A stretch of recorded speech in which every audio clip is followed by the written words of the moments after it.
नमस्कार, आप देख रहे हैं ग्राउंड रिपोर्ट। मैं हूं आपके साथ यशु शुक्ला।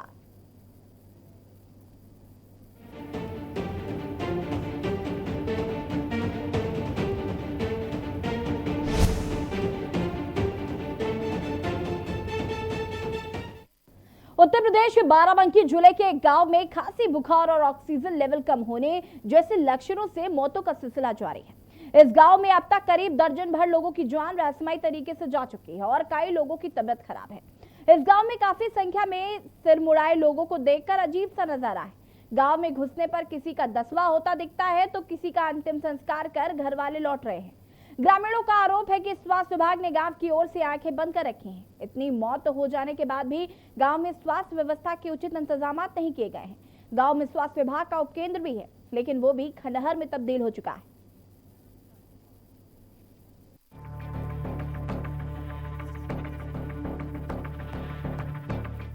मामला तहसील सिरौली गौसपुर क्षेत्र के कोटवा धाम का है, जहां रोज किसी न किसी मौत रहस्यमयी तरीके से हो रही है। इसका ना तो कोई सरकारी लेखा जोखा है और ना ही इन सभी की मौत का कारण स्पष्ट हो पा रहा है। कोविड से मिलती जुलती ऐसी मौतों को लेकर ग्रामीणों में भी डर का माहौल है। इनके परिजनों को भी इसकी मौत का कारण नहीं पता है। क्षेत्र के कई गांवों में दर्जनों लोग बुखार, सांस लेने की दिक्कत और खांसी जैसी मामूली बीमारी से दम तोड़ चुके हैं। इनमें से युवा वर्ग कुछ ज्यादा ही प्रभावित है। आलम यह है कि लोग कोरोना की बात कहकर इनके अंतिम संस्कार में जाने से भी कतरा रहे हैं। ऐसे में कई मौत के मामलों में कोविड जांच न हो पाने के कारण महज औपचारिकता भर मास्क लगाकर इनका अंतिम संस्कार किया जा रहा है। जो बीमार भी नहीं थे, उनको फीवर आया, ये इस तरह के सिम्टम्स हुए, उसके बाद में इस तरह की कैजुअलिटी 10-12 लोगों की हुई पूरी ग्राम पंचायत में। सरकार कह रही है कि मैं घर घर जाके टेस्टिंग करा रहा हूँ। क्या टेस्टिंग अभी तक नहीं, आज ये शुरू हुआ है। वैसे बीच में भी टीम आई थी एक बार, लेकिन अब बता रहे थे। लेकिन कल हम लोगों ने वो बात की, जब जो प्रभारी हमारे हैं CST के, तो उन्होंने बताया कि हम आज टीम भेजेंगे। अभी टीम आई है। हम लोग कोशिश कर रहे हैं कि ज़्यादा से ज़्यादा टेस्टिंग हो हमारे गाँव में। अभी तक के 10-11 मौतें हो गई। उससे पहले तो यहाँ पे अब उससे पहले वो बता तो रहे थे कि सर्वे हुआ, पर ऐसा कोई सर्वे हुआ नहीं। पूछने भी नहीं कोई यहाँ देखने नहीं आया, पूछने की तो बात ही। बाराबंकी डिस्ट्रिक्ट के हिंद में आपने कराया, वहाँ भी पैसा पड़ा है? वहाँ भी पैसा पड़ा। कितना पैसा पड़ा? वहाँ तो अरे एक दिन में 25-20 उसके आसपास सब खत्म हो गया। तो फिर 20-22 तो आपके घर में पैसा ऐसे किसी से मांगा? नहीं, उधार लिया, किसी से मांगा, तो परिवार है उससे लिया, करवाया। उस समय पैसे कहाँ थे इतने, जो था पहले ही खत्म हो गया था 6-7 दिनों के इलाज में। उन्होंने बताया कि कोवट धाम एक धार्मिक स्थल है और यहाँ दूर दूर से लोग दर्शन पूजन के लिए आते हैं।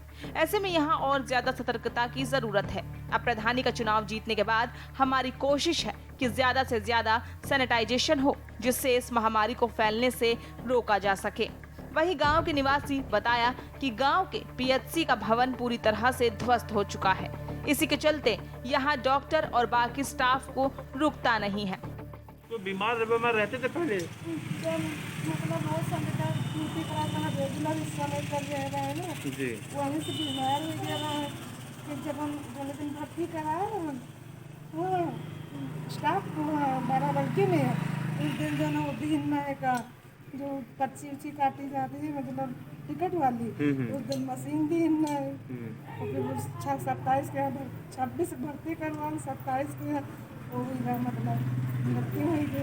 उसके बाद में ये जो है 27 के उनका कोविड वाली जाँच चल रहा है, तो कोविड में कोविड से मौत हुई है।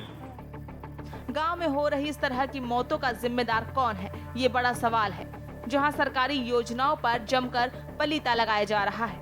के न्यूज़ इंडिया के लिए बाराबंकी से रजी सिद्दीकी की रिपोर्ट। उत्तर प्रदेश सरकार ने प्रदेश में कोरोना से अपनों को खो चुके परिजनों के लिए कई प्रकार की सुविधाएं देने का ऐलान किया। देखिए रिपोर्ट।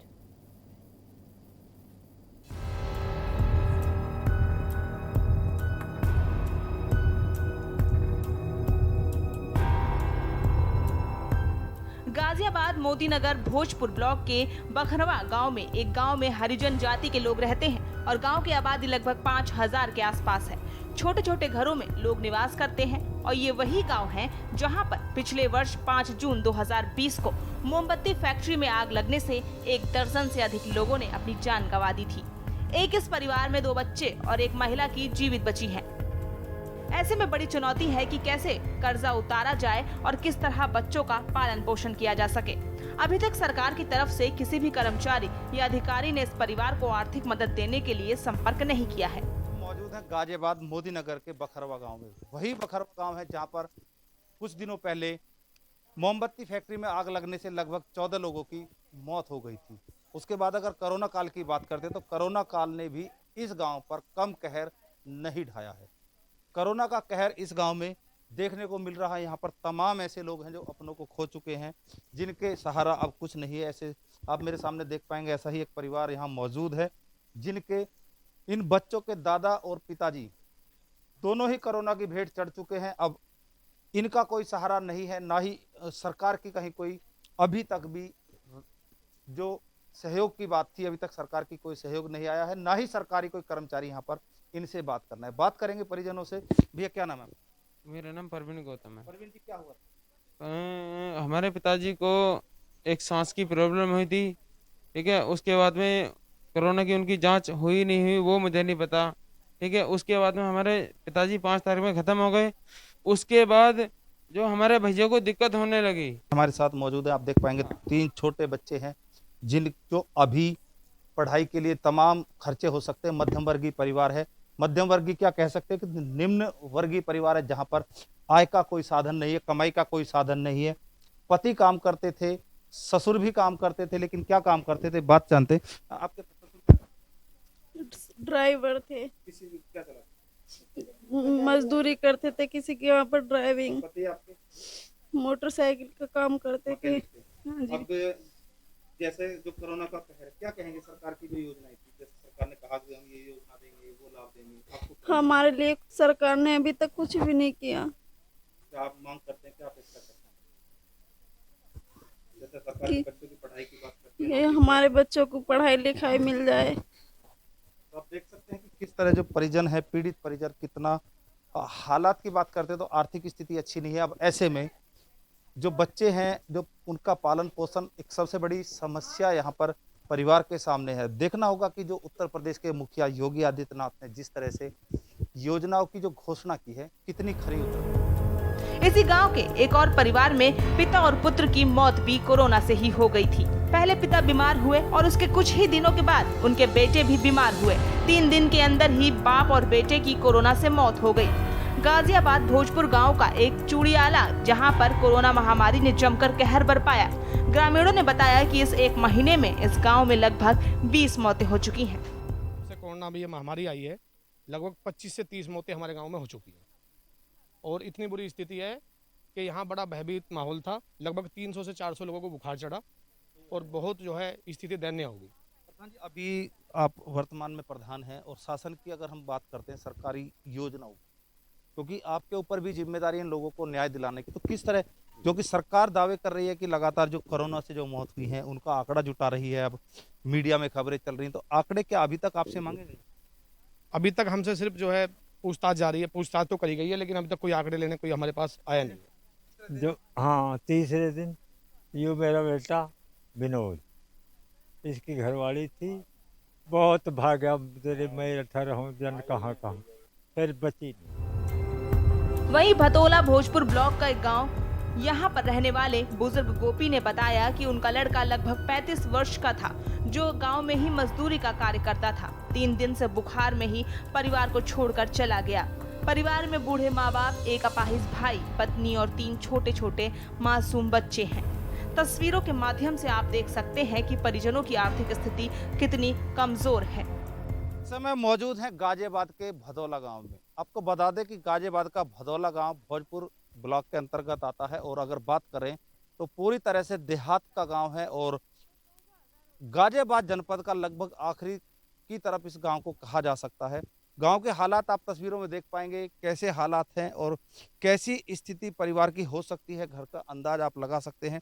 यहाँ पर जो परिवार आप देख रहे हैं, इनका इकलौता कमाने वाला कोरोना की भेंट चढ़ चुका है, लेकिन शासन की या प्रशासन की तरफ से अभी तक इस परिवार को कोई सुविधाएं नहीं मिल पाई है। सबसे पहले हम पीड़ित के जो पिताजी हमारे साथ मौजूद हैं, इनसे हम बात करेंगे, जिनके कहा जा सकता है जो बुढ़ापे की लाठी थी वो लाठी टूटी है। आपका नाम क्या है जी? गोपी है जी। क्या करता था आपको? स्प्रे करे आज खेतों में मजदूरी। क्या हुआ था? बस बुखार है आज 3 दिन। क्या जो रिपोर्ट की बात करें, किसी तरह की रिपोर्ट कोरोना को लेकर दी गई थी सरकार की? नहीं जी, ऐसे कोई रिपोर्ट नहीं दी गई जी। रहे थे, क्या नाम है, इनको बुलवाया था। इन्होंने नु कहा था कि इसका नाम चलो बेटा तुम्हें दिखा के लाओ, फिर उन्होंने मना कर दी थी। आपके पति की मौत हो चुकी थी, उसके बाद जो सरकारी जो अधिकारी हैं, चाहे ब्लॉक के हों या फिर तहसील के हों, एसडीएम हो, किसी अधिकारी का आपके पास कोई फोन आया हो, मिले हो? जी नहीं ना।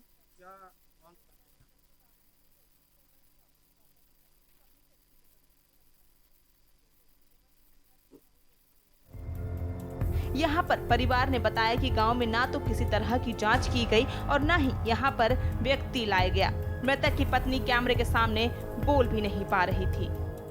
पीड़ित परिवार में आप देख पाएंगे, अब इनकी पढ़ाई का जिम्मेदार, इनके घर में कोई कमाने वाला मौजूद नहीं है। हालांकि उत्तर प्रदेश सरकार ने अब दावा किया है कि जिन लोगों की ऐसे हालात में मौत हुई है उनको सरकार आर्थिक सहयोग देगी, बच्चों की पढ़ाई के लिए, लिखाई के लिए। तमाम तरह के जो दावे सरकारी अधिकारियों द्वारा किए जा रहे हैं, अब देखना होगा कि दावे कितने सही होंगे और कब तक इन छोटे छोटे जो मासूम बच्चे, मैं आपको एक बार फिर तस्वीरों में दिखाना चाहता हूं, इनको लालन पालन, यानी कि जो हालात घर के हैं वो ऐसे हालात नहीं कि 2 जून की रोटी भी बच्चे खा सके, क्योंकि जो महिला घर में एकमात्र बची है, पीड़िता, कोई जमीन नहीं है, सरकारी कोई साधन नहीं है, और ऐसे में परिवार को चलाना सबसे बड़ी चुनौती होगी। सरकार के जो दावे थे, अब हम सरकार से अपील भी करेंगे कि जो ऐसे जो पीड़ित लोग हैं इनकी मदद की जाए और जो प्रशासनिक अधिकारी इनके घर तक पहुंचे, जिससे कि इन बच्चों को न्याय मिल सके और जिस कारण मौत हुई है सरकार इनको उचित मुआवजा दे, बच्चों की पढ़ाई लिखाई के लिए आवास की जो सरकारी घोषणाएं हैं पीड़ित परिवार तक पहुंचे। जयवीर मावी, के न्यूज़, गाजियाबाद। बरेली के एक हंसते खेलते परिवार को कोरोना का ऐसा ग्रहण लगा जिससे परिवार का पालन पोषण करने वाले व्यक्ति को अपनी जान तक गंवानी पड़ी। मृतक रामचंद्र लाल के बेटे का कहना है कि सरकारी 300 बेड कोविड अस्पताल में पापा को सही इलाज नहीं मिला, जिसके चलते प्राइवेट केयर हॉस्पिटल रेफर करा दिया गया, जहां उनको मोटे पैसों की मार झेलनी पड़ी, जिसके चलते उनका 2 दिन का 66,000 का बिल बना दिया गया, जिसके बाद परिवार के पास पैसे न होने की वजह से उन्होंने अपने मरीज को डिस्चार्ज करा लिया और घर वापस ले आए, जिसके बाद उनके घर पर ही रहते 28 तारीख को मृत्यु हो गई। परिवार में कोई कमाने वाला व्यक्ति नहीं है और परिवार के न्यूज के माध्यम से सरकार से मदद की गुहार लगा रहा है।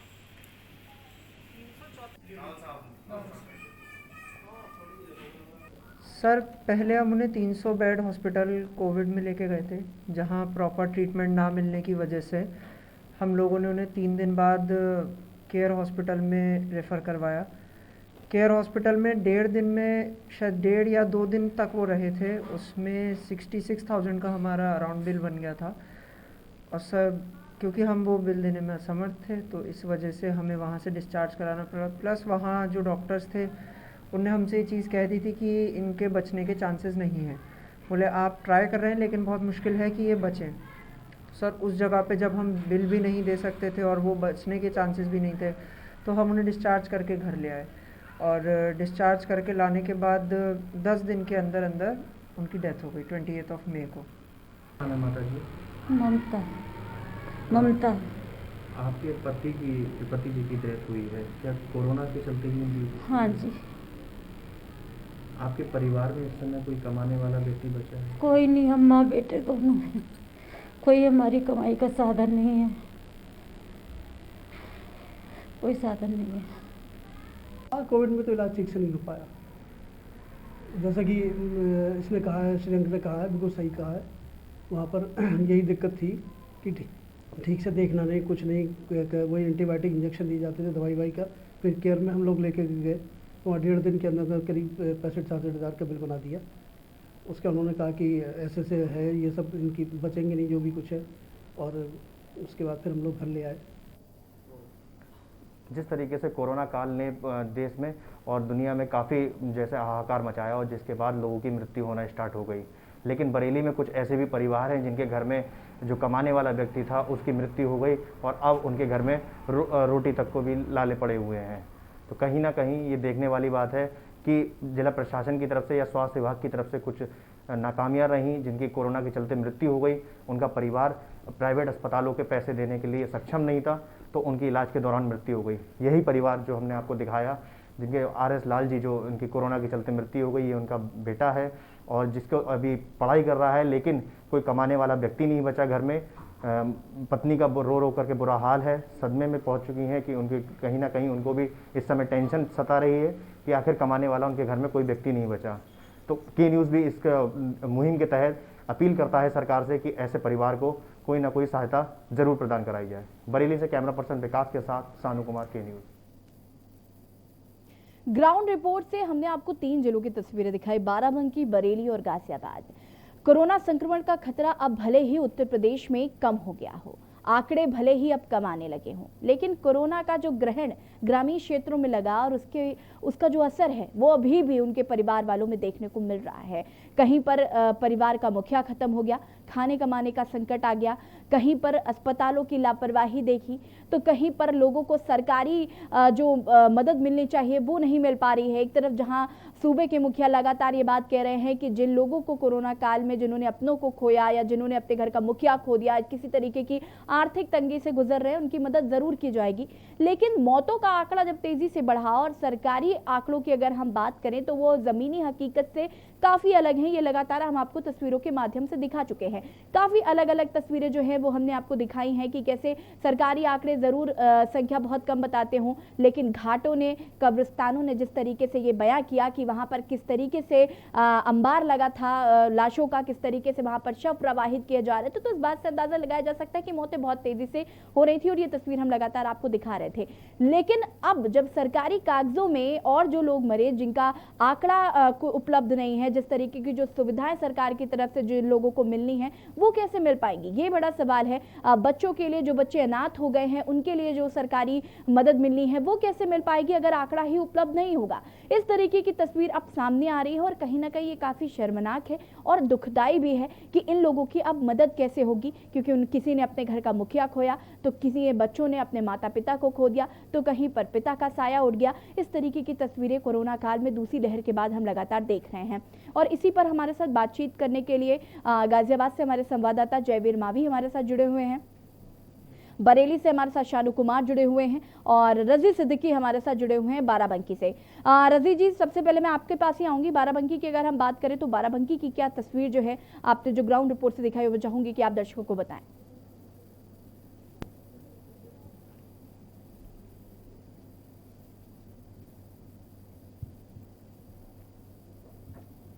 रजी सिद्दीकी जी, आपकी आवाज नहीं आ पा रही है हम तक।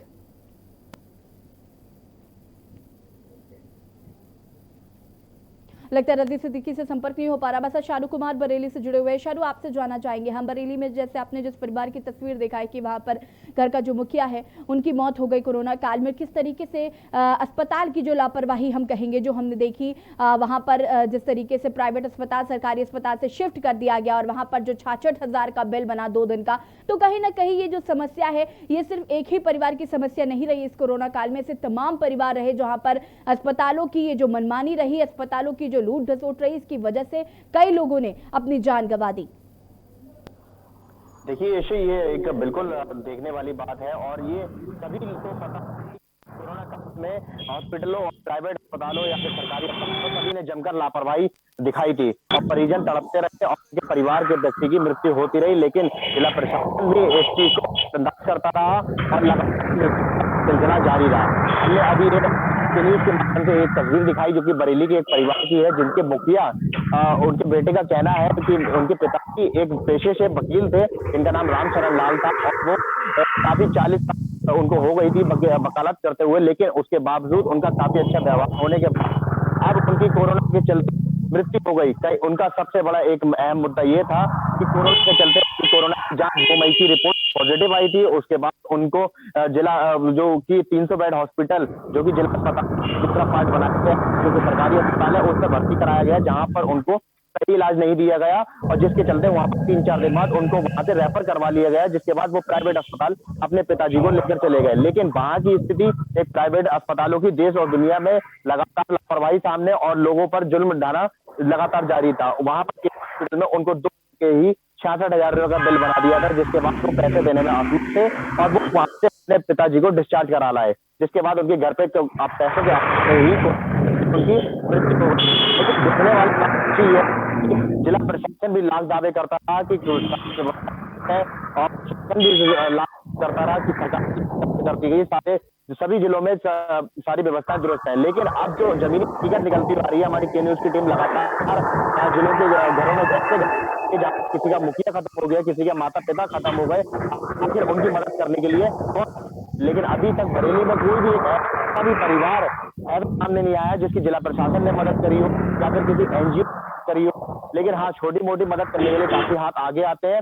लेकिन देखने वाली बात ये होगी, एक ये परिवार घर में सिर्फ एक बेटा है और एक माँ है, जो एक अभी अपनी आर्थिक तंगी से गुजर रहे हैं और लगातार उनको आर्थिक तंगी उनकी बनी हुई है, खाने को मोहताज है। उनके घर में की अभी पढ़ाई भी जिसकी छूटी हुई है और उसका कहना है कि वो अभी बीकॉम सेकेंड ईयर का छात्र है, लेकिन उसकी पढ़ाई भी पैसों के अभाव में छूट सकती है। तो कहीं ना कहीं देखने वाली बात है यशी कि जिला प्रशासन ने लाख दावे करे थे कि किसी के चलते मौत नहीं होगी, किसी की लापरवाही के चलते मौत नहीं होगी, लेकिन अब जो सारे दावे खुलते हुए नजर आते हैं। यशी अब बिल्कुल शानू, कहीं ना कहीं लापरवाही तो जरूर देखी गई और आगे भी हम आपसे और भी जानकारी लेंगे। आप सभी हमारे साथ बने रहिए। फिलहाल ग्राउंड रिपोर्ट की हम आपको तस्वीरें 3 अलग अलग जिलों की दिखा रहे हैं, जहां पर आपने देखा कि कैसे लोग परेशान हैं, सरकारी जो मदद मिलनी चाहिए वो नहीं मिल पा रही। लगातार इस पर हम बने रहेंगे। फिलहाल यहाँ पर वक्त हो गया एक छोटे से ब्रेक का, जल्द हाजिर होता है।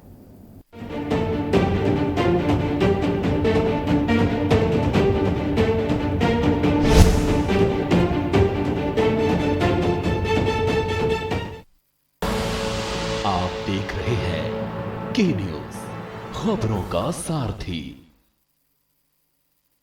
कोरोना काल में हर जरूरत या समस्या के समाधान के लिए सभी दिल्ली वासी बस याद रखें एक नंबर 1031। 1031 पर आपको कोविड से जुड़ी सारी जानकारी दी जाएगी। किसी भी अन्य सहायता के लिए स्क्रीन पर दिए हुए नंबरों पर भी संपर्क कर सकते हैं। 1031 को सेव कीजिए और अपने नजदीकी रिश्तेदारों और दोस्तों को भी भेजिए। याद रहे दिल्ली 1031, दिल्ली की अपनी कोरोना हेल्पलाइन। दिल्ली सरकार हमेशा आपके साथ है। पर ये दिल है कि चख रहा है उन्हीं अल्फाजों का दूर कितना भी जाओ, इस जुबान से दूर ना जा पाओगे। विमल, बोलो जुबान केसरी। आप देख रहे हैं के न्यूज, खबरों का सारथी।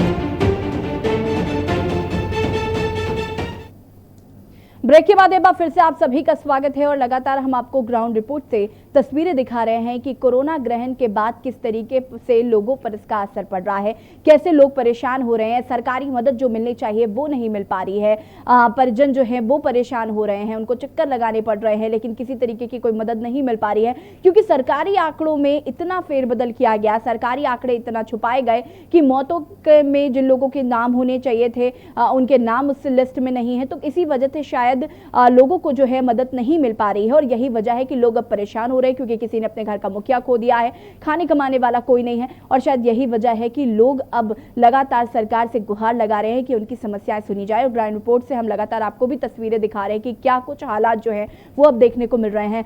गाजियाबाद से हमारे संवाददाता जयवीर मावी हमारे साथ जुड़े हुए हैं। जयवीर, आपसे जानना चाहेंगे हम, एक तरफ जहां जो तस्वीरें देखने को मिली कोरोना काल में कि मौतों का आंकड़ा काफी तेजी से बढ़ रहा था, लेकिन सरकारी आंकड़े जो हैं वो छुपाए जा रहे थे। सरकारी आंकड़ों में एक अलग ही मौतों का आंकड़ा दिखाया जा रहा था जो कि जमीनी हकीकत से काफ़ी अलग रहा है और कहीं ना कहीं यही वजह रही है कि अब लोगों को वो मदद नहीं मिल पा रही है। जैसे कि कानपुर से खबर आई थी जहां पर नगर निगम ने बात कही थी कि 6,500 मृत्यु सर्टिफिकेट जो है प्रमाण पत्र बनवाए गए, तो आखिर मौतों का आंकड़ा लेकिन सरकारी आंकड़ों के हिसाब से उतना नहीं था। और ऐसी तस्वीरें सिर्फ और सिर्फ कानपुर की नहीं, तमाम ऐसी जगह से ये देखने को मिला कि मृत्यु प्रमाण पत्र तो बहुत सारे बन रहे हैं लेकिन सरकारी आंकड़ों की अगर बात करें तो वो काफी अलग है और ये वजह है कि लोगों को सरकारी मदद नहीं मिल पा रही है। मैं समझ नहीं पाऊंगा क्या कहूंगा अभी। जयवीर, आपको आवाज आ रही है हमारी?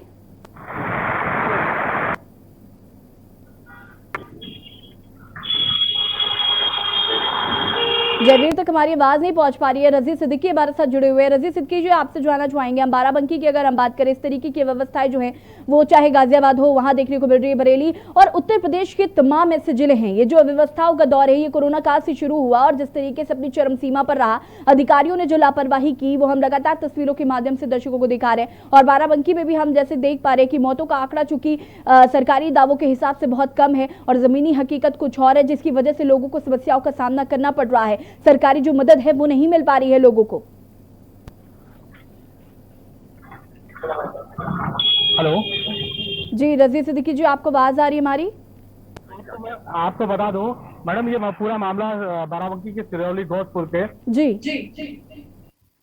हम लोग ने जमीनी हकीकत जानने की कोशिश की, के न्यूज की जब टीम गई तो वहां पे देखा गया कि कोरोना से जो संक्रमित लोग थे जिनको मौतें हुई, ज्यादातर बुखार से मौतें हुई, वहां के स्थानीय लोगों से जब हमने बातचीत की तो ऐसी मौतें हुई हैं जो कोरोना संक्रमण के अभाव से हुई हैं, जो लग रहा था बुखार के कारण हुई है।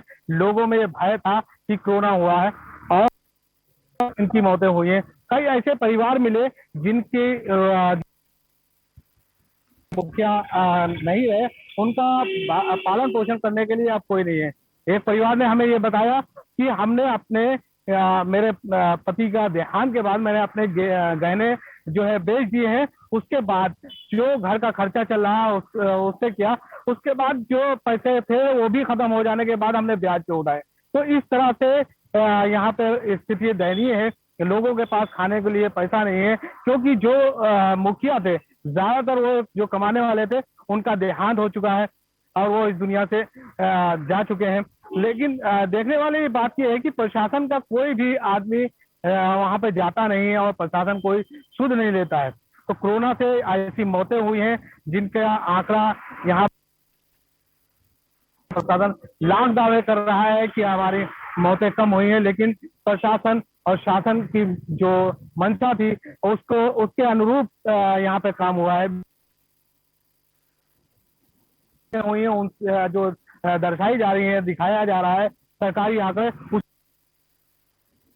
हुई है और गांव के लोग जो है इससे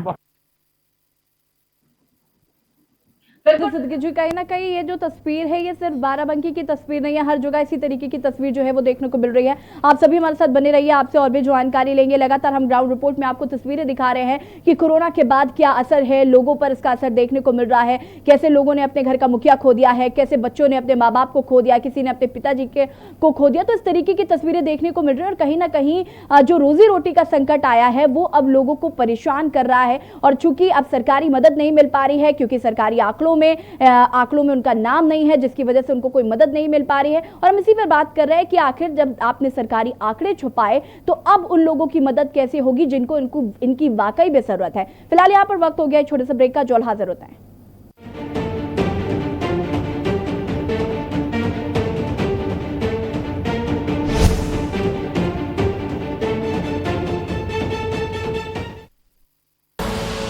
आप देख रहे हैं के न्यूज, खबरों का सारथी।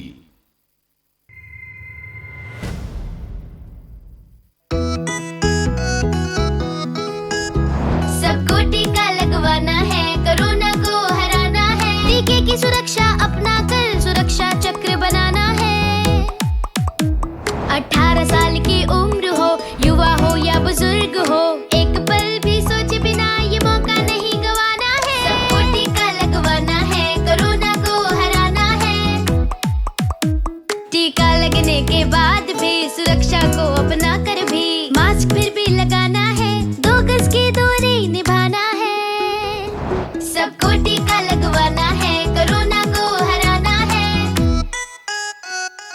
वैक्सीन लगाने में मुझे किसी तरह की कोई दिक्कत नहीं हुई है। गवर्नमेंट ने काफ़ी अच्छी व्यवस्था की हुई है यहाँ पर, और मैं सबसे यही कहूँगा कि सभी को वैक्सीन लगवानी चाहिए।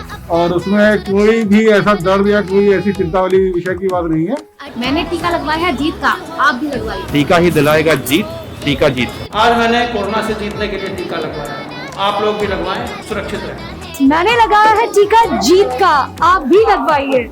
चलो टीका लगवाएं, कोरोना को हराएं। निशुल्क टीकाकरण अभियान में 18 वर्ष से अधिक उम्र वालों के लिए टीका लगवाकर सुरक्षा कवच बनाएं। comin.gov.in पर रजिस्ट्रेशन करवाएं। सूचना एवं जनसंपर्क विभाग उत्तर प्रदेश द्वारा जनहित में जारी। जुबान के लिए उड़ चला गैरों की ज़मीं पर, खुशबू अपने पन की ढूंढता। दूर कितना भी जाओ, इस जुबान से दूर ना जा पाओगे। विमल, बोलो जुबान केसरी। और खुशबू में झूम के भाई लेके आए गोल्डी मसाले। गोल्डी मसाले, खुशबू और स्वाद ऐसा तो रिश्तों में गुस्सा कैसा। खुदी को आजमाया है तो ये अंदाज आया है, खुदी को आजमाया है तो ये अंदाज आया है। तुम में भी मैं हूँ, शुद्ध प्लस पान मसाला।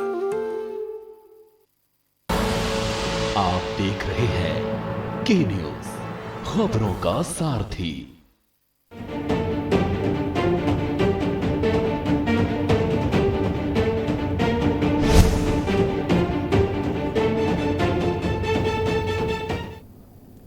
ब्रेक के बाद एक बार फिर से आप सभी का स्वागत है और हम ग्राउंड रिपोर्ट के जरिए लगातार आपको तस्वीर दिखा रहे हैं कि कोरोना काल में दूसरी लहर में जो घर बर्बाद हुए, जहां पर लोगों ने अपने घरों के मुखिया को खो दिया, उसके बाद आज उनको किस तरीके से जीना पड़ रहा है, कितनी समस्याओं का सामना करना पड़ रहा है। तमाम ऐसी तस्वीरें सामने आई जहां पर अस्पतालों की लापरवाही की वजह से लोगों ने अपनों को खो दिया। सरकारी अस्पताल में अगर आप भर्ती कराने कोई व्यक्ति अपने परिजन को ले गया और उसके बाद वहां पर मरीज को शिफ्ट कर दिया जाता है प्राइवेट अस्पताल में, वहां पर क्योंकि लूट घसोट होती है प्राइवेट अस्पतालों में, और उसके बाद जो परिजन हैं वो मजबूर हो जाते हैं मरीज को अपने घर पर रखने के लिए और उसके बाद उसकी मौत हो जाती है। इस तरीके की तस्वीरें जो हैं वो भी देखने को मिल रही है। बरेली से ये घटना देखने को मिली। इस तरीके की तस्वीरें उत्तर प्रदेश के तमाम ऐसे जिलों से देखने को मिल रही हैं और कहीं ना कहीं ये काफी शर्मनाक है और व्यवस्थाओं पर सवाल उठाते हैं कि आखिर कोरोना काल की दूसरी लहर में इस तरीके की लापरवाहियां क्यों। हालांकि मुख्यमंत्री के ताबड़तोड़ दौरे के बाद स्थिति थोड़ी बहुत हद तक जरूर सुधरी थी, लेकिन अधिकारियों ने अपना निकम्मापन एक बार फिर से शुरू कर दिया और फिर से वही लूट घसोट जो है वो शुरू होने लगी। और इसी पर हमारे साथ बातचीत करने के लिए बरेली से शानू कुमार जुड़े हुए हैं और रजी सिद्दीकी बाराबंकी से जुड़े हुए हैं। शानू, आपसे जानना चाहेंगे, अस्पतालों की अगर हम बात करें, अस्पतालों में जो अव्यवस्थाएं हमने देखी वो कहीं ना कहीं काफी शर्मनाक रहा इस कोरोना काल में, और मुख्यमंत्री ने जब दौरे करने शुरू किए और जब उन्होंने जमीनी हकीकत को जानने शुरू की तो कहीं ना कहीं व्यवस्थाओं में थोड़ा सुधार देखने को मिला, लेकिन एक बार फिर लोग उसी तरीके से, जो अधिकारी है वो उसी तरीके से अपना काम करने लगे, फिर से ईमानदारी से काम नहीं हो पा रहा है, जिसकी वजह से जिसका खामियाजा आम जनता को भुगतना पड़ रहा है। ऐसे जो मामले सामने आ रहे हैं जहां पर जिनको मदद मिलनी है, जिनको सरकारी मदद मिलनी है और चूंकि उनका नाम नहीं है लिस्ट में, तो ऐसे लोगों के लिए क्या किस तरीके की अब आगे काम किया जाएगा, उनके लिए उनको मदद उन तक कैसे पहुंचाई जाएगी? क्या इसको लेकर आपने किसी प्रशासनिक अधिकारी से बातचीत करने की कोशिश की कि आखिर इन लोगों का क्या, इनका भविष्य कैसे सुधरेगा? अगर किसी के बच्चे हैं वो कैसे पढ़ाई करेंगे, और अगर मदद देने के लिए सरकार कह रही है तो आखिर क्यों मदद नहीं मिल पा रही? देखिए यशी, बिल्कुल ये कहना गलत नहीं होगा कि मुख्यमंत्री ने जब दौरा करना स्टार्ट किया जिलों का, लगातार उन्होंने काफी जिलों का दौरा किया, तो सेवा जो भी सेवाएं थी वो सारी दुरुस्त होती हुई नजर आई थी और आला अधिकारी जितने थे वो सब एकदम एक्शन में नजर आए थे।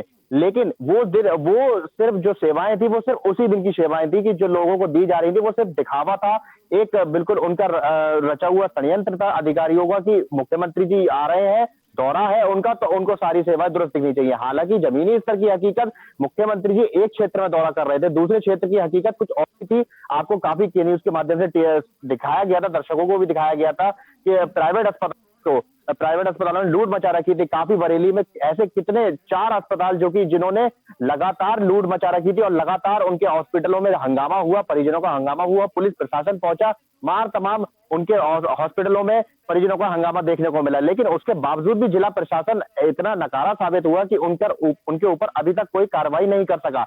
हालांकि अब देखने वाली बात यह है कि अभी जो जल्द ही में आदेश हुआ है कि जिन प्राइवेट अस्पतालों ने ऐसी लूट मचाई थी उनके खिलाफ FIR दर्ज हो, तो अभी सिर्फ 4 अस्पतालों में से सिर्फ 2 अस्पतालों में बरेली की FIR दर्ज हुई है। हालांकि जिस तरीके से आपने कहा कि जो कोरोना पीड़ित संक्रमित खत्म हुए हैं, जिनकी डेथ हुई है, तो उनका जब लिस्ट में नाम नहीं तो उनको कैसे देखभाल की जाएगी। लेकिन बरेली के जो DM है नीतीश कुमार, कल ही की बात करें तो उन्होंने 20 परिवार ऐसे हैं जो कि जिनको सहायता दी जाएगी सरकार की तरफ से, उनका नाम भेजा गया है ऊपर सरकार में, उनको शासन की तरफ से सहायता मुहैया कराई जाएगी। उनके परिवार को, उनके बच्चों को पढ़ाया लिखाया जाएगा, सरकार की तरफ से सभी सेवाएं उनके लिए उपलब्ध कराई जाएंगी। हालांकि मेन बात आपने जिस तरीके से कही कि ये बिल्कुल एकदम सही है, सत्य है कि आखिर जिनका नाम नहीं है लिस्ट में, काफी आंकड़े फेल होते हुए नजर आए हैं। सरकार की तरफ से बिल्कुल दावे सही किए जा रहे हैं, लेकिन जिला प्रशासन आंकड़े कुछ और ही कह रहा है। तो इसमें कहीं ना कहीं ये देखने वाली बात होगी कि आखिर जिला प्रशासन ऐसे व्यक्तियों के लिए किस तरीके से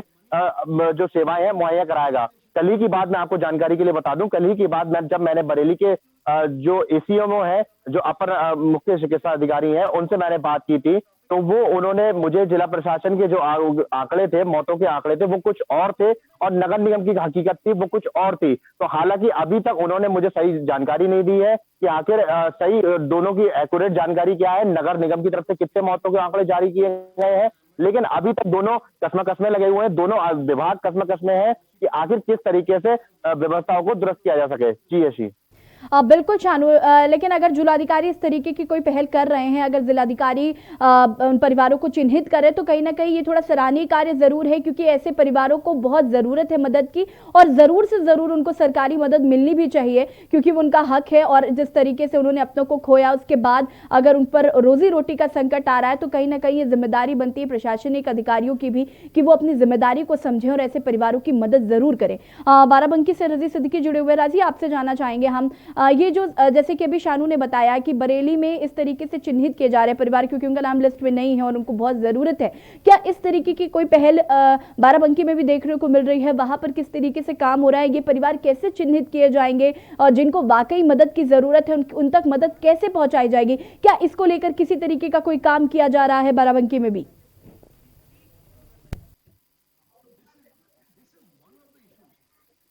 देखिए, आपकी आवाज नहीं आ पा रही हम तक।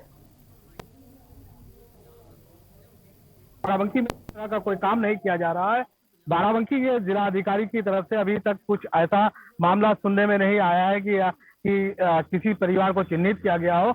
लेकिन आपको हम बता दें कि यहाँ पर जिला अधिकारी बिल्कुल तानाशाही कर रहे हैं कि वो कभी भी कोई जानकारी मीडिया के माध्यम से नहीं देते हैं।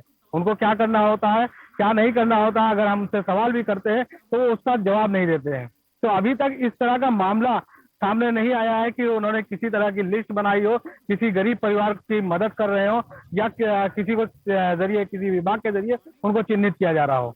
जी बिल्कुल रजी सिद्दीकी जी, लेकिन ये बहुत ही ज़्यादा शर्मनाक है। उनको कोशिश करनी चाहिए कि उन लोगों तक मदद पहुंचाई जाए जिन लोगों को वाकई सरकारी मदद की इस वक्त बहुत ज़रूरत है। रोजी रोटी का जिन पर संकट आया है, कहीं ना कहीं उनके लिए मदद ज़रूर उनको पहुंचानी चाहिए। हालांकि ये काफ़ी शर्मनाक है अगर इस तरीके की चीज़ें उनके द्वारा नहीं की जा रही हैं। तो रजी, अब मैं आपसे ये भी जानना चाहूँगी कि जिस तरीके से जिन प्राइवेट अस्पतालों ने लूट घसोट बचा रखी थी, जिन अस्पतालों से पैसा बहुत दुगने दामों में लिया जा रहा था परिजनों से, ऐसे अस्पतालों को चिन्हित कर उनके खिलाफ कार्रवाई करने की बात भी सरकार द्वारा कही गई है। क्या बाराबंकी में ऐसे अस्पताल चिन्हित किए गए जहां पर कोरोना काल में इस तरीके की लापरवाही देखने को मिली, इस तरीके से लूट घसोट करते हुए जो पाए गए थे, क्या उन पर किसी तरीके की कोई कार्रवाई बाराबंकी में की गई?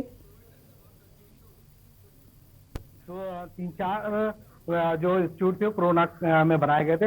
एक 2 बड़े ब्रांड है जिनका नाम हम बता दें कि एक हिंद और एक मेयो हॉस्पिटल कोरोना के लिए बनाए गए थे। इनमें काफी ज्यादा लूट घसोट की गई। अगर जनरल वार्ड की हम बात करें तो कोरोना पेशेंट अगर जाता था तो उससे 4,500 रुपए पर डे के हिसाब से कोरोना काल में उस पर चार्ज लिया गया, जो कि बहुत ही ज्यादा होता था। तो इस तरह की कार्रवाई अगर देखी जाए तो जिला अधिकारी ने इन 2 हॉस्पिटलों को छोड़ के बाकी जो छोटे हॉस्पिटल थे उनमें से एक हॉस्पिटल के ऊपर कार्रवाई की है, उनके ऊपर मुकदमा लिखा गया है। लेकिन अगर हम बात करें इन 2 हॉस्पिटलों को, तो इन 2 हॉस्पिटलों को लिखित में भी काफी लोगों ने शिकायत की कि मेयो में इस तरह की घटनाएं हो रही है, इन हॉस्पिटल में इस तरह की घटनाएं हो रही है कि ज्यादा चार्ज लिया जा रहा है, जो गरीब परिवार है वो अफोर्ड नहीं कर सकता था। लेकिन उसके बावजूद भी बाराबंकी जिला अधिकारी ने उस पर कोई एक्शन नहीं लिया। रजत सिद्दीकी जी, तो ये जो 2 अस्पताल जिनका जिक्र आप कर रहे हैं, इन पर किसी तरीके की अभी तक कोई कार्रवाई नहीं की गई?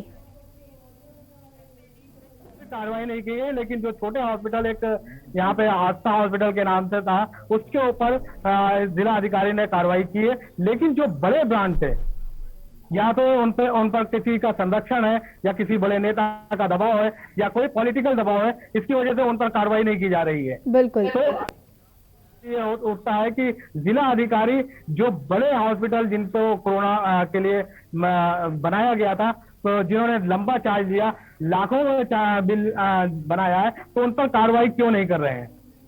बिल्कुल रजत सिद्दीकी जी, और शायद यही बड़ी वजह है जो अस्पताल मनमानी करते हैं, क्योंकि उन पर समय रहते कार्रवाई नहीं की जाती है। अगर लोग कंप्लेन कर रहे हैं उन अस्पतालों के खिलाफ तो त्वरित कार्रवाई जरूर जो जिम्मेदार अधिकारी हैं उनको करनी चाहिए, लेकिन ऐसा नहीं किया जा रहा है। क्या आपने बातचीत करने की कोशिश की उन अधिकारियों से कि आखिर क्यों ऐसे अस्पतालों पर कार्रवाई नहीं की गई जब लगातार शिकायतें की जा रही हैं? तो और सरकार की तरफ से भी शासनादेश है कि भाई ऐसे अस्पतालों को चिन्हित कर उन पर कार्रवाई की जाए, इसके बावजूद क्यों नहीं की जा रही? अगर आपको बता दें कि अगर कार्रवाई के नाम पर अगर बात की जाए, तो हमने बात की सीएमओ से, तो उन्होंने कहा कि आस्था हॉस्पिटल की जांच की जा रही है और इन लोगों को नोटिस भेजी जा चुकी है और इन पर भी कार्रवाई हो रही है। लेकिन वो कार्रवाई के नाम पर सिर्फ कागजी कार्रवाई की जा रही है, अभी तक का कोई एक्शन नहीं हुआ है। सरकारी जो विभाग के कर्मचारी हैं कहीं ना कहीं बोलने से दबते हैं। उनका ये कहना है बाइट के लिए हम अधिकृत नहीं है, अगर जिला अधिकारी हमसे कहते हैं तो हम बाइट देंगे। तो जिला अधिकारी ने यहाँ बाराबंकी जिले में ऐसा होल्ड बना लिया है कि किसी भी जो अपने से नीचे अधिकारी हैं उनको बाइट देने से मना कर रखा है। तो सबसे बड़ा सवाल ये है कि ये जिला अधिकारी बाराबंकी के ऐसा क्यों कर रहे हैं, क्यों अपनी तानाशाही दिखा रहे हैं, क्यों मीडिया के माध्यम से क्यों नहीं कोई बात रखते हैं?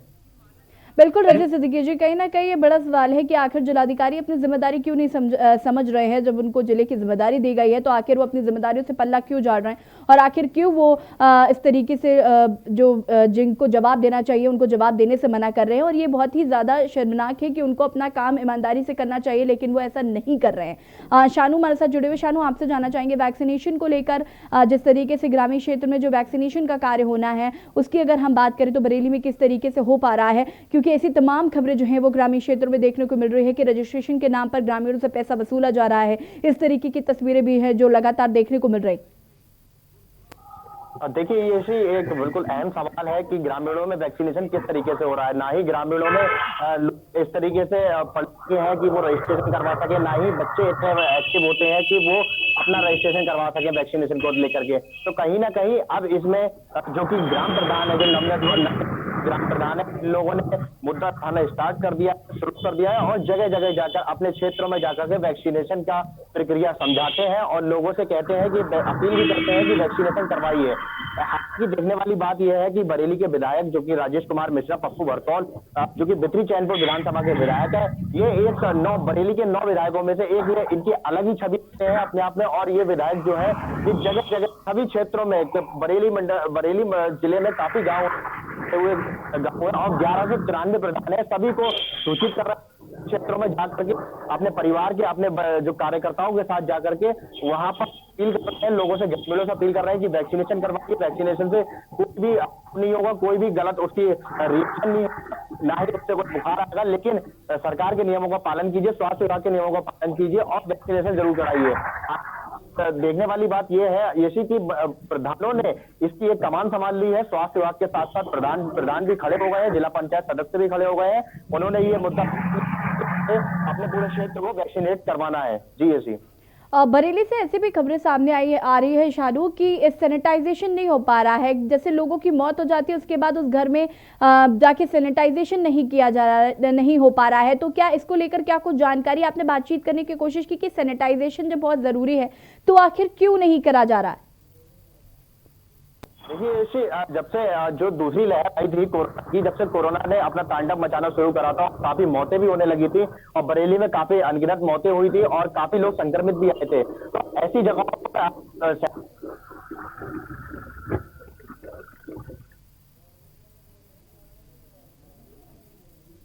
लेकिन हाँ कुछ क्षेत्र ऐसे रह जाते थे जहां पर सैनिटाइजेशन की प्रक्रिया नहीं हो पाती थी या फिर उनको जो क्षेत्र वो उनसे संपर्क नहीं कर पाते थे, नगर निगम विभाग से संपर्क नहीं कर पाते थे।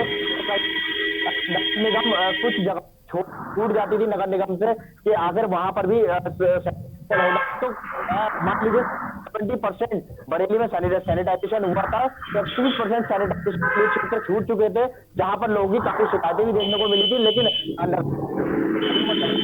मेयर का भी कहना है कि लगातार सैनिटाइजेशन की प्रक्रिया शुरू है और अभी भी शनिवार और नाइट कर्फ्यू रहता है और आगे भी लगातार सैनिटाइजेशन की प्रक्रिया जारी रहेगी और ऐसा आप कोई गलत मामला नहीं छोड़ा जाए जहां पर सैनिटाइजेशन ना किया जाए। जी शानू, हमारे साथ रजी सिद्दीकी भी जुड़े हुए। रजी, आपसे जानना चाहूंगी मैं, अगर हम बात करें बाराबंकी की, तो बाराबंकी में जो ग्रामीण क्षेत्र हैं वहां पर वैक्सीनेशन का कार्य किस तरीके से हो रहा है? क्योंकि ये खबरें आ रही हैं कि जो स्वास्थ्य विभाग की टीम है, जो रजिस्ट्रेशन की जिम्मेदारी जिन लोगों की दी गई है कि जिन लोगों को मोबाइल फोन चलाना नहीं आता या जो रजिस्ट्रेशन करने में असमर्थ है या जिनके पास स्मार्टफोन नहीं है, ऐसे में जो आशा बहुएं हैं या जो एएनएम कार्यकर्ती हैं वो जाकर उनका रजिस्ट्रेशन कराएंगी। लेकिन ऐसा बहुत सी जगहों से खबरें आई, ग्राउंड रिपोर्ट में ये हमने जाना है और हमने दर्शकों को भी दिखाया है कि ऐसी तस्वीरें सामने आई कि नहीं हो पा रहा है रजिस्ट्रेशन, नहीं कर रही है स्वास्थ्य विभाग की टीमें जो रजिस्ट्रेशन, और अगर कर भी रहे हैं तो पैसे लिए जा रहे हैं। इस तरीके की भी खबरें जो है वो देखने को मिल रही है। तो बाराबंकी के ग्रामीण क्षेत्रों की अगर हम बात करें तो किस तरीके से बाराबंकी में ग्रामीण क्षेत्रों में क्या रजिस्ट्रेशन हो पा रहा है, वैक्सीनेशन का काम किस तरीके से चल रहा है? जी, आपको हम बता दें कि ग्रामीण क्षेत्र में बाराबंकी में एक आपने खबर वायरल हुई थी कि वैक्सीनेशन कराने गई एक टीम गांव में कुछ लोगों ने नदी में छलांग लगा दी थी। तो वहां पे जागरूकता की कमी थी, कोई गया नहीं, कोई उनको जागरूक नहीं किया। उसके बाद जिला, लेकिन फिर भी उस खबर का खंडन किया जिला।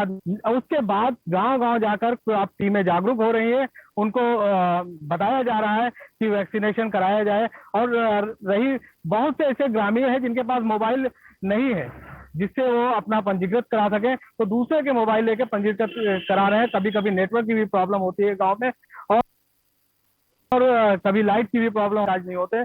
तो ये देखते हुए पंजीकृत जो ऑनलाइन पंजीकृत की प्रक्रिया चालू हुई है, ये कहीं ना कहीं ग्रामीण क्षेत्र में बहुत ज्यादा दिक्कत कर रही है।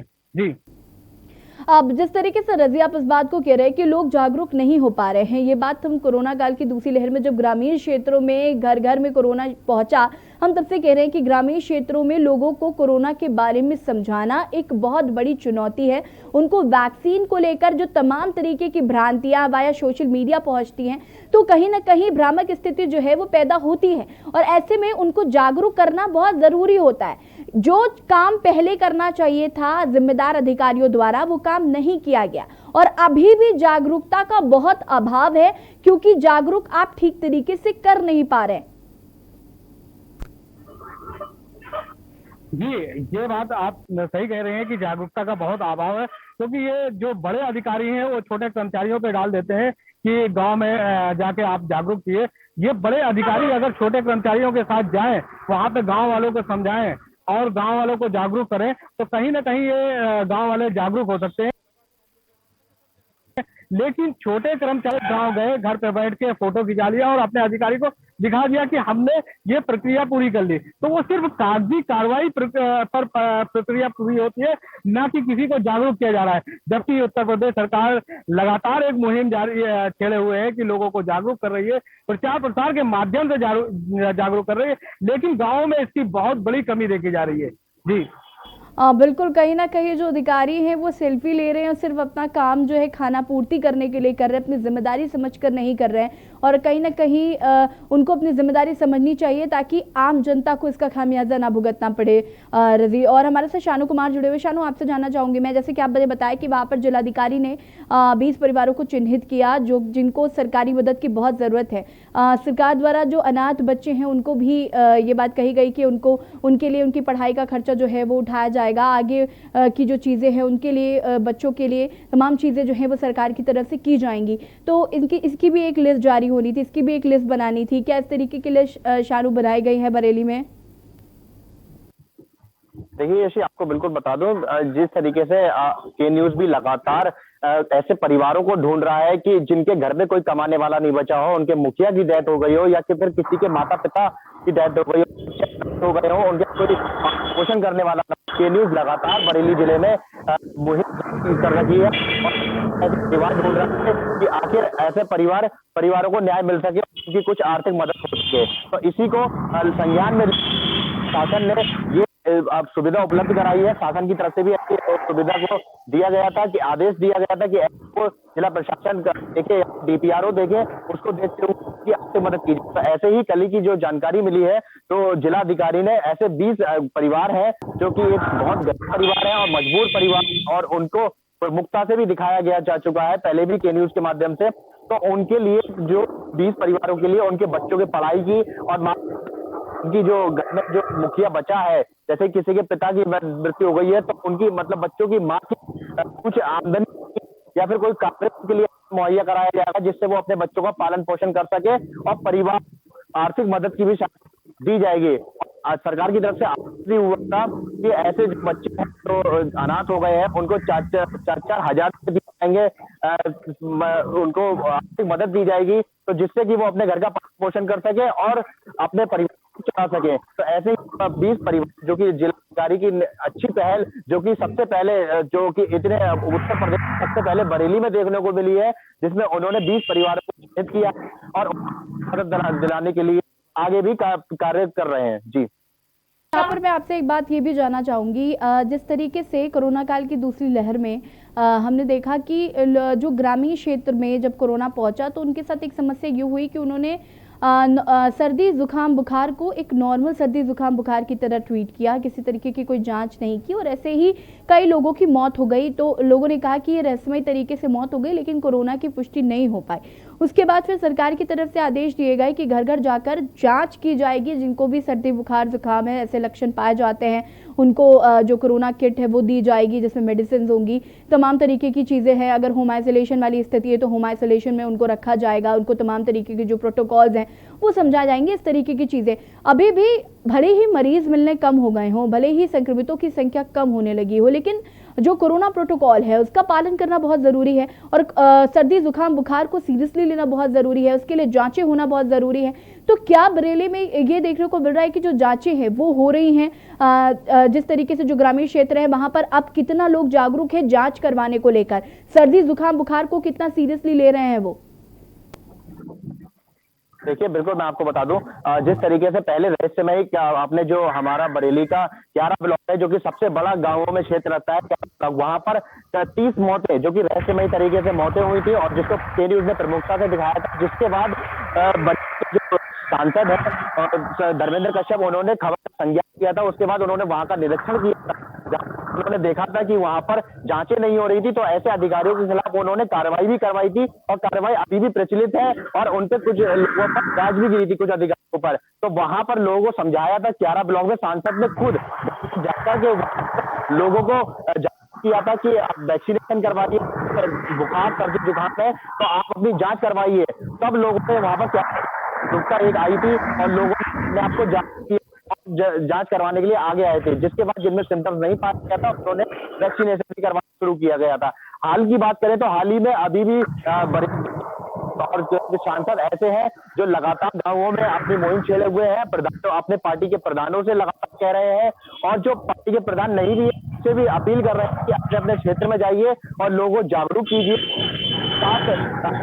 नहीं है तो उसको खुद आराम से बैठ के समझाइए और उनको वैक्सीनेशन करवाइए। अगर बुखार रहस्यमयी है, अगर काफी दिनों लंबा चौड़ा बुखार उसका जांच नहीं करवा रहे हैं तो उनके घर पे टीम पहुंचा के जांच करवाइए। तो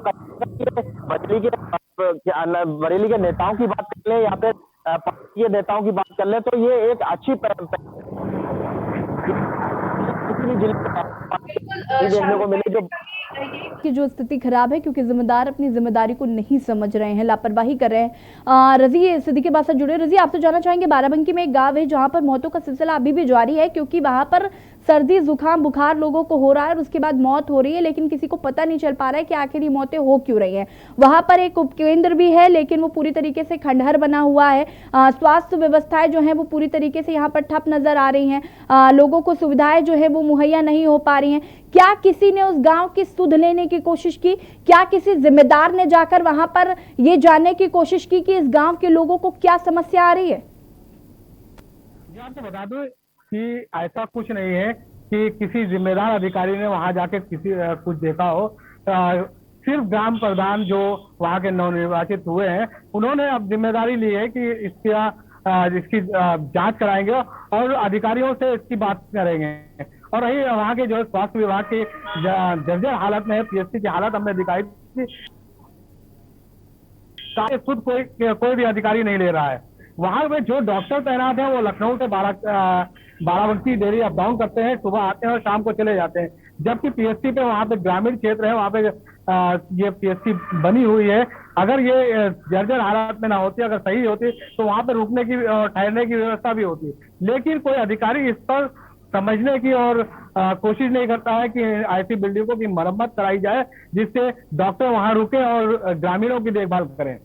जी, मैं यहाँ पे आपसे जानना चाहूंगी कि वहाँ पर जांचें नहीं हो पा रही है क्या? स्वास्थ्य विभाग की कोई टीम क्या वहाँ पर नहीं पहुँच रही जो लोगों की जांच कर सके और ये पता लगा सके कि आखिर लोगों की मौतें कैसे हो रही है, क्यों हो रही हैं, और ताकि उनको समय से इलाज भी मिल सके? स्वास्थ्य विभाग की टीम कोई नहीं गई है अभी, और लोग बस इसको जो मौतें हो रही हैं उसको कोरोना समझ रहे हैं। इसलिए इतना ज्यादा दहशत में है लोग कि जो मृत हो गए हैं उनको दाह संस्कार के लिए उन पर हाथ भी लगाना नहीं चाह रहे थे। तो कहीं ना कहीं जो जिम्मेदार अधिकारी हैं बाराबंकी के जिले के, वो इस बात को समझना नहीं चाह रहे हैं कि वहां पे जाके देखें या किसी अधिकारी को भेजें, स्वास्थ्य विभाग की कोई टीम जाए वहां पे जांच करे। बिल्कुल रजी, आप दोनों का बहुत बहुत शुक्रिया तमाम जानकारी देने के लिए और ज़मीनी हकीकत जनता तक दिखाने के लिए। और लगातार यहाँ पर हम ग्राउंड रिपोर्ट की बात कर रहे हैं और लगातार आपको तस्वीरें दिखा रहे हैं कि कोरोना काल के ग्रहण लगने के बाद से कितना असर जो है वो ग्रामीण क्षेत्रों में पड़ रहा है। वहाँ पर अभी भी स्वास्थ्य सुविधाओं का अभाव है। अभी भी जिस तरीके से बाराबंकी में जो गाँव है वहाँ पर उपकेंद्र है, लेकिन वो पूरी तरीके से खंडहर में तब्दील हो चुका है। कोई भी जिम्मेदार अपनी जिम्मेदारी समझने को तैयार नहीं है। मौतों के आंकड़े जो है हम लगातार आपको तस्वीरों के माध्यम से दिखा चुके हैं कि मौतों के आंकड़े जो है वो छुपाए जा रहे थे, और अब जिन लोगों को वाकई सरकारी मदद की जरूरत है उनको अब वो मदद मुहैया नहीं हो पा रही है। फिलहाल हमारी खास पेशकश में इतना ही। देखते रहिए के न्यूज़ इंडिया। नमस्कार।